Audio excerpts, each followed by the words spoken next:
பார்வைக்காரா பொறுத்திடுவீரா. தேவரா அப்படின்ற ஒரு படத்தில் இருந்து இரண்டாம் சிங்கிள் வந்து ரிலீஸ் ஆயிருக்குது. ஃபர்ஸ்ட் சிங்கிள் வந்து ஒரு மாதிரி ரொம்ப அட்ரினல் ரஷ் பம்புடு ஒரு மாதிரி வெறித்தனமான ஒரு பாடலா வந்து ரிலீஸ் ஆச்சு. தேவரா டைட்டில் சாங்ன்ற மாதிரி. ஸோ அந்த பாடல் மேல எனக்கு பெருசா உடன்பாடே இல்லை. பேட் ஆஸ்மாவோட வந்து ஒரு 3 அப்கிரேட் வெர்ஷன் அப்படின்ற மாதிரி கூட சொல்லலாம். ஸோ அந்த மாதிரி தான் இன்னைக்கு இருந்துச்சு. அதுக்கப்புறமா பத்த வைக்கும் பார்வைக்காரன்னு சொல்லிட்டு இந்த செகண்ட் சிங்கிள் வந்து ரிலீஸ் ஆயிருக்கு. அதுல வந்து பெருசா எக்ஸ்பெக்டேஷன்லாம் பெருசாலாம் யாருமே என்ன ரிலீஸ் பண்ணும்போது கூட ஒரு கிளிப்ஸ் மாதிரி ரிலீஸ் பண்ணாங்க. அப்போ கூட பெருசாலுமே யாருமே நோட் பண்ணல. அனிருத் மியூசிக்ல இருக்க பாடல் வந்து நோட் பண்ணாத ஒரே படம் வந்து தேவரா படம் தான் அப்படின்ற மாதிரி கூட சொல்லலாம். ஒருவேளை தெலுங்கு படம் அப்படின்றதால மேபி தெரியல. ஸோ அதுக்கு இருக்கும் நிலையில் வந்து பாடல் ரிலீஸ் ஆயிருக்கு. நானும் சரி ஓகே என்ன பெருசா பண்றாங்க. ஏன்னா அனிருத் வந்து இப்போ ஒரு கடந்த சில வருடங்களாக என்ன பண்றாருன்னா ரொம்ப மாஸ் எலிவேஷன் சாங் அந்த மாதிரி தான் பயங்கரமா பண்ணிட்டு இருக்காரு.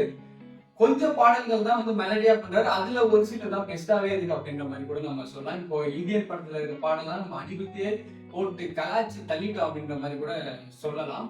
ஸோ அந்த வரிசையில் பத்த வைக்கும் பார்வைக்காரா பாடல் எப்படி இருக்கும்னு சொல்லிட்டு ஒரு எக்ஸைட்மெண்டே இல்லாம போய் பார்த்தா I am very shock. Anirudh rock அப்படின்ற மாதிரி தோணுச்சு. இந்த விண்டேஜ் அனிருத் ரவிச்சந்திரன்லாம் யாருக்கு தெரியும் அப்படின்னு பெருசாலாம் எனக்கு தெரியல.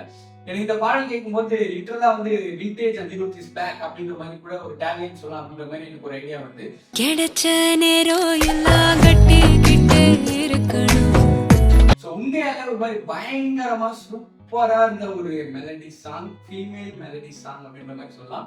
இப்போ கடந்த சில வருடங்களாக இந்த ஃபீமேல் சென்ட்ரிக் சாங்ஸ்லாம் வந்து அதாவது ஒரு ஃபீமேல் சிங்கரா இருக்கு ஃபுல் ஃபிளெஜ்ஜா ஒரு சாங் இதுவுமே பெருசா வரதே இல்லை அப்படின்றது வந்து என்னோட ஒரு கோரிக்கையாகவும் இருந்துச்சு.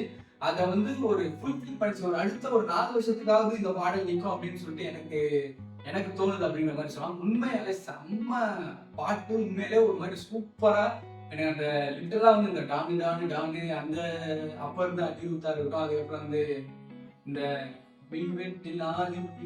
சொல்லிட்டு அந்த மாதிரிலாம் ஒரு விஷயம்லாம் பண்ணிருப்பாங்க. இதுதான் விண்டேஜ். அது ஒரு மாதிரி சூப்பராகவே இருக்கும். இப்போ கூட நம்ம போன வருஷமோ அந்த அப்பா ரிலீஸ் ஆன பாடல் தான் அனிருத்லாம் பெருசா கேட்க மாட்டோம். 10 வருஷம் முன்னாடி அந்த பாடல் தான் பெருசா தான் நம்ம கேட்போம். ஸோ அந்த வரிசையில் வந்து பத்த வைக்கும் பார்வைக்காரா உண்மையாலே சொல்றேன் எவர் கிரீனா இருக்கும், எப்போ கேட்டாலுமே ரிஃப்ரெஷிங்கா இருக்கும்ன்ற மாதிரி எனக்கு வந்து சூப்பர் பாட்டு. ரொம்ப கடந்த சில வருடங்கள்லயே வந்த ஒரு பெஸ்ட் சாங் அனிருத்துது. ஸோ அது வந்து ஒரு மாதிரி சூப்பராக இருந்துச்சு. அதுக்கப்புறம் உள்ள வந்து விஷுவலா வந்து ஜான்வி கபூரும் அப்புறம் வந்து என்டிஆர் ஜூனியர் என்டிஆர் ஸோ அவரும் வந்து நடிச்சிருக்காங்க அப்படின்ற மாதிரி சொல்லலாம். அவர் வராது டான்ஸ் மட்டும் தான் ஆடுறாரு. ஃபீமேல் சென்ட்ரிக் சாங்ன்றதால மொத்தமே இவங்க தான். வாய்ஸ் வந்து டிபி சுரேஷ் அப்படின்னு சொல்லிட்டு ஒருத்தவங்க வாய்ஸ் உண்மையாலே சூப்பரான வாய்ஸ். நான் ஏன் சொல்றேன்னா பாடல் கேட்டா நமக்கு தெரியும்.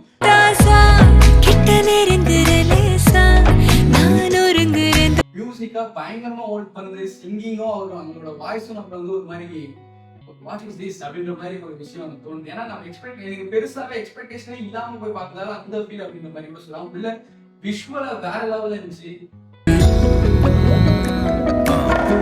முடிச்சு பார்க்கும்போது அதான் வந்து பயங்கரமாவே இருந்துச்சு. ஸோ பத்த வைக்கும் பார்வைக்காரா. அதே மாதிரி இன்னொரு விஷயம் நான் சொல்லியே ஆகணும். லிரிக்ஸ் வந்து விக்னேஷ் எழுதியிருக்கிறாரு. ஸோ உண்மையில அந்த பத்த வைக்கும் பார்வைக்காரா அப்படின்னு ஸ்டார்ட் ஆகும்போதே நமக்கு வந்து பாடல் வந்து லிட்டரலா வந்து நம்மளுக்கு அடிக்ஷன் கொடுத்துருது, இல்லைன்னா அடிக்ஷன் ஆயிடுது அப்படின்ற மாதிரி கூட சொல்லலாம். பத்த வைக்கும் பார்வைக்காரா பொறுத்திடுவீரா. ஏன்னா அனிருத்தும் விக்னேஷன் வந்து நிறைய மியூசிக் டைரக்டருக்கு வந்து பாடல் எழுதியிருக்கிறாரு. ஆனா எல்லா பாடலும் வெற்றி அடைகிறதா அப்படின்றது வந்து ஒரு கேள்விக்குறி. ஆனா அந்த வரிசையில் அனிருத்தும் விக்னேஸ்வரனும் சேர்ந்தால் எந்த பாடலும் சான்ஸே கிடையாது அப்படின்ற மாதிரி கூட சொல்லலாம். அதை நான் ஒரு வீடியோவா பண்ணி நம்ம சேனல்ல கூட நான் போட்டிருந்தேன் அப்படின்ற மாதிரி கூட சொல்லலாம். உண்மையான செமையான ஒரு பாடல், ஒரு ஃபுல் ஃபிளெஜா ஒரு ஃபுல் சாட்டிஸ்ஃபேக்ஷனான ஒரு பாடல் அப்படின்ற மாதிரி கூட சொல்லலாம். ப்ளீஸ் மஸ்ட் இந்த மாதிரி பாடல்களும் ஹிட் பண்ணுங்க. பேண்டா சும்மா அப்படின்னு வெறியான பாடல். அது இல்லாம இன்னொரு விஷயம் நான் சொல்லணும்னு இருந்தது. அனிருத் வந்து ஆக்சுவலா வந்து அவரை நம்ம யூஸ் பண்றது என்னன்னா பெரிய ஹீரோ படத்துக்கு அந்த மாதிரி பயங்கரமா ஒரு மாஸ் எலிவேஷன் பேக்ரவுண்ட் சூப்பர் அதுவே சூப்பரா தான் பண்ணுவாரு. ஏன்னா அதுக்கு மேல அவர் வந்து மெலடியில வேற லெவல். அதனாலதான் இந்த விண்டேஜ் அணி நான் சொன்னது அந்த பிகினிங் பீரியட் அவர் பண்ண படத்துல வந்த பாடலாம் ஒரு மாதிரி ரொம்ப ரிஃப்ரெஷிங்கா ஒரு மாதிரி சூப்பராகவே இருக்கும் அப்படின்ற மாதிரி சொல்லலாம். எனக்கு மெலடியில வந்து அனிருத் ரொம்ப ரொம்ப பிடிக்கும். நான் அவரோட ஃபர்ஸ்ட் சிங்கிள் வந்து இந்த மாஸ் பாட்டு வருது, ஒரு குத்து பாட்டு வருதுன்னா கூட நான் பெருசாலாம் அதுக்கெல்லாம் பெரிய எக்ஸைட்மெண்ட்லாம் ஆக மாட்டேன். ஒரு மெலடி சாங் அப்படின்னு சொல்லிட்டாதான் எனக்கு ஒரு பயங்கரமான எக்ஸைட்மெண்ட். அது வந்து மேக்சிமம் எனக்கு கடைசியா வந்து ஜவான் படத்துல அந்த ஐயோட தான் மேக்ஸிமம் சாட்டிஸ்ஃபேக்ஷன் பண்ணிச்சு. அதுக்கப்புறம் வந்து இந்த பாடல் சொல்லலாம்.